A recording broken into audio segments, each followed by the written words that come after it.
Good morning and happy Friday. Welcome to this live video. I am recording live in two places right now. I'm looking at Facebook right now, and then I'm also on Instagram. So today I'm going to be talking about the three biggest mistakes you're making on LinkedIn. The three biggest mistakes you're making on LinkedIn.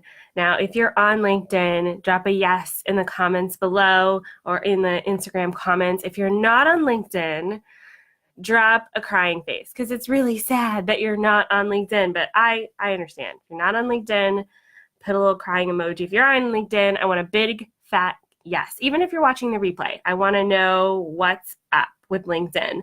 Now, I talked about this in my last podcast episode, but a lot of us are on LinkedIn in a very small way. We're using LinkedIn as almost a resume. We've got our past jobs on there. We've got our job title. We have a very professional picture. And some of those elements are really great. But a lot of it can be detrimental to your growth as an entrepreneur. So what inspired this video is I am doing a LinkedIn challenge next week. It's virtual. It's free. It's fun. I'm feeling like Oprah because I got lots of bonuses and prizes that I'm going to be giving out in the LinkedIn challenge. So the link is in the description if you're on Facebook, and if you're on Instagram, the link is in my bio.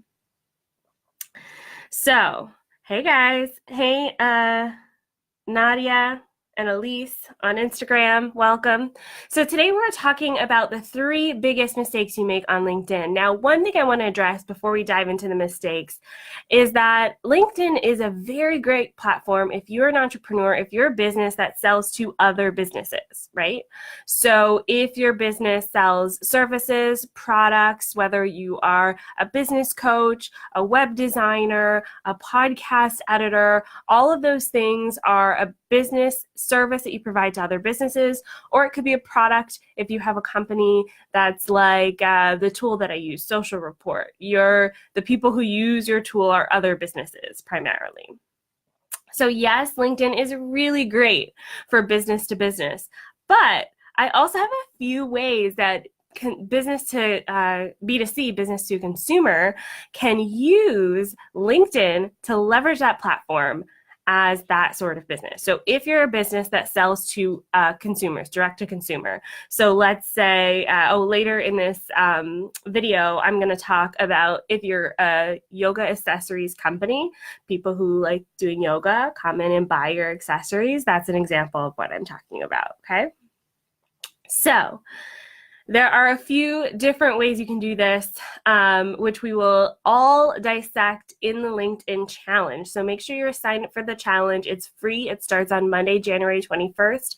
Even if you can't participate in real time, I do suggest signing up so that you can have access to the bonuses and so that you can get warm leads. That is my goal for everyone in the challenge, is that by the end they have warm leads, okay?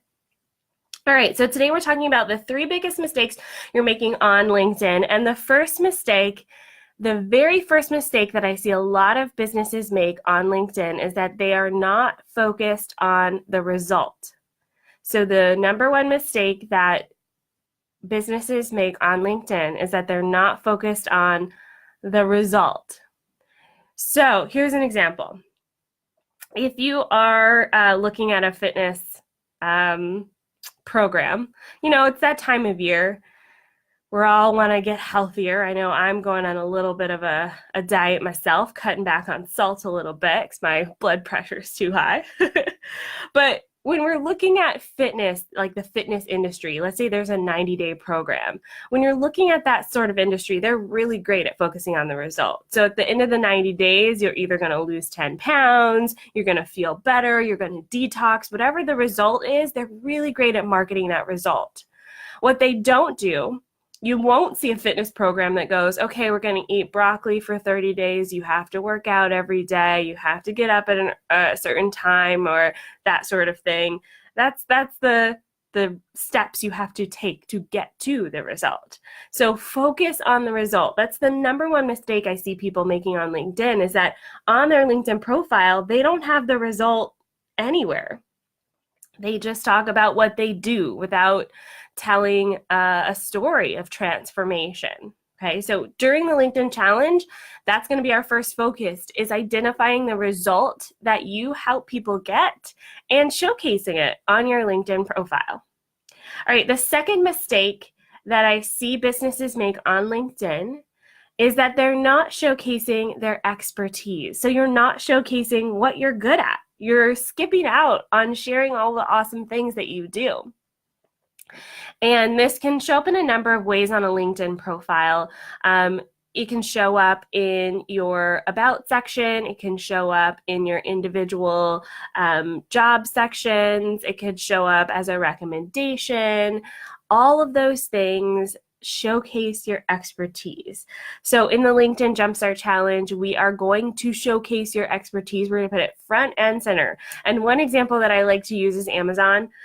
Whenever I'm shopping for something on Amazon, I read everything. And maybe that's just me, but I go through all of the description. I like to see that they've been in business for a while, that they've been selling a lot of products. I like to go through and look at the reviews and read the reviews. I maybe even do a Google search and see if someone wrote a blog post on this Amazon product that I want to buy. All of those things add to the expertise and the authority of that particular product. So we want to do the same thing on LinkedIn. We want to have elements of your LinkedIn profile that speak to your expertise and speak to your authority, and show that you know what you're doing. You're not a flash in the pan. You've been doing this business thing for a while. You know what you know what you're all about. You have past client examples that you can point to. You have credentials you can point to. All of those things create a well-rounded LinkedIn profile. So we're going to dive deeper into that into the LinkedIn Jumpstart Challenge. All right, the third mistake that you're making on LinkedIn with your profile, just to recap, the first one was that you're not focused on the result. The second mistake is that you're not showcasing your expertise. And now we're on the third mistake. So the third biggest mistake I see businesses and individuals making on LinkedIn is that they're not being proactive. They're being passive. Okay, that's a huge mistake, to be passive.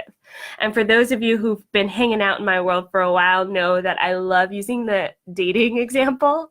So we're going to use it again today. It's a great example. I can't leave it alone. So if you're dating, for instance, let's say you decide to put yourself back out there. You want to go on the hunt and get a new partner or make new connections or just have fun. What you don't do is you don't get all dressed up and then sit in your house and wait for someone to knock on the door. I don't think you'll get many dates that way. I mean, unless the mailman is like a little frisky. Otherwise, you're not going to get dates that way. If you're dating and you want to put yourself out there, one of the things that you may do is you may ask friends for recommendations to hook you up with someone. You may put yourself on a dating profile. You may actually look around on the dating profile, swipe left or right. Whatever it is that you're doing while you're dating, there's a lot of action that you have to take in order to put yourself out there. And the same is true for a platform like LinkedIn. You have to be proactive. You cannot have a beautiful LinkedIn profile and then sit back and wait for someone to find you. And, you know, they could find you. If you're on LinkedIn, you know, sometimes there's those bots, there's random messages that people send. There's a lot of people connecting in the hope of being closer to your industry or whatever it is you're doing. And that's great, that's fine, but you don't have control over that. And so if you want to be active on LinkedIn, you have to take some steps in order to get those warm leads. And that's what I'm going to show you how to do in the LinkedIn Jumpstart Challenge, how to be proactive. And I really like the dating example because dating is a continuous process. So it doesn't stop once you find someone, right? It doesn't stop once you find that perfect lead on LinkedIn. You have to woo them, right? And you can't be aggressive about it. I mean, aggressive works for some people, but for most of us, we want to be wooed a little bit. Get to know you, get to know your expertise, get to know what you're all about, how you work. Maybe we'll go on a few dates, maybe it'll work, maybe it won't, but it's an ongoing process. And so my goal by the end of the LinkedIn Jumpstart Challenge is that you will have leads, okay? So for those of you just joining in, I am streaming live on Facebook and Instagram at the same time, which is fun. And I am open for any questions that you have about the LinkedIn Jumpstart Challenge or any mistakes that you're making on LinkedIn. Again, the link on Facebook for this challenge will be in the description, or it is in the description of the live video. And if you're on Instagram, the link is in my bio. I really hope to see you guys at the LinkedIn Jumpstart Challenge because I'm so excited about the potential that LinkedIn has in 2019. I've been seeing a lot of chatter, a lot of talk about people leaving Facebook. I've been seeing a lot of chatter and talk about people getting frustrated with the Instagram algorithm. And I think LinkedIn is a really great solution, especially if you're a business that services other businesses. So join the challenge. We're going to have a lot of fun. Again, I'm going to be giving away prizes. I feel a little bit like Oprah. Everyone gets a prize. Yay! Can I be like, I can compare myself to Oprah sometimes, right? I feel like we all need an Oprah moment. All right. We'll see you in the challenge. Thanks so much for joining me today in this live video, and we will talk very soon. Bye for now.